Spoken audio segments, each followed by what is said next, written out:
Bien, donc aujourd'hui on se trouve ici sur le site de Saint-Pé-de-Bigorre.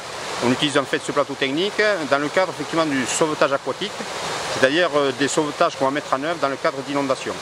Alors on est ici dans un cadre transfrontalier, dans le cadre du projet Alerte, et dans le cadre de ce projet transfrontalier, on va travailler donc avec l'Aragon. Donc on a 8 pompiers aragonais qui sont là aujourd'hui avec nous. On a également 5 pompiers de Navarre, puisque Navarre est aussi un partenaire du projet. Et en fait 8 pompiers du Guipuscoa, qui est un partenaire du projet. Donc on se trouve ici aussi à Saint-Pé-de-Bigorre dans les Hautes-Pyrénées, parce qu'on a aussi comme partenaire associé le Soin-5, le département des Hautes-Pyrénées. Donc dans le cadre de cet exercice aujourd'hui, qu'est-ce qu'on fait? En fait, on travaille sur les techniques de sauvetage dans le cadre d'inondation. Et on met en commun nos compétences pour que demain, on puisse mutualiser nos moyens dans le cadre effectivement de catastrophes naturelles ou de risques naturels liés aux inondations sur le secteur transfrontalier.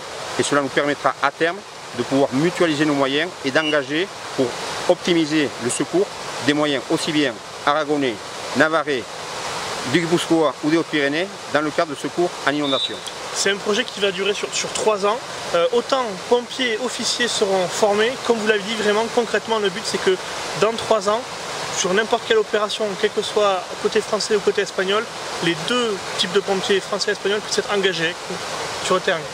Oui, tout à fait. Alors, en fait, ce projet il va durer 3 ans, donc c'est le projet Alerte.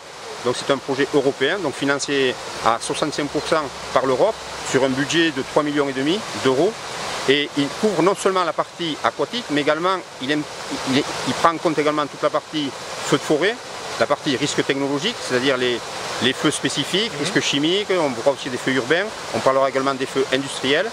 Donc c'est un panel qui est quand même très large, de façon à ce qu'on identifie l'ensemble des risques du secteur transfrontalier pour que demain, concrètement, et pour répondre à votre question, on puisse engager des moyens aussi bien français qu'espagnols. Donc l'idée du projet, c'est de mettre en œuvre des techniques communes, que les gens puissent travailler ensemble pour qu'à terme, on puisse avoir des protocoles opérationnels qui nous permettent d'engager des moyens aussi bien français qu'espagnols sur effectivement une intervention.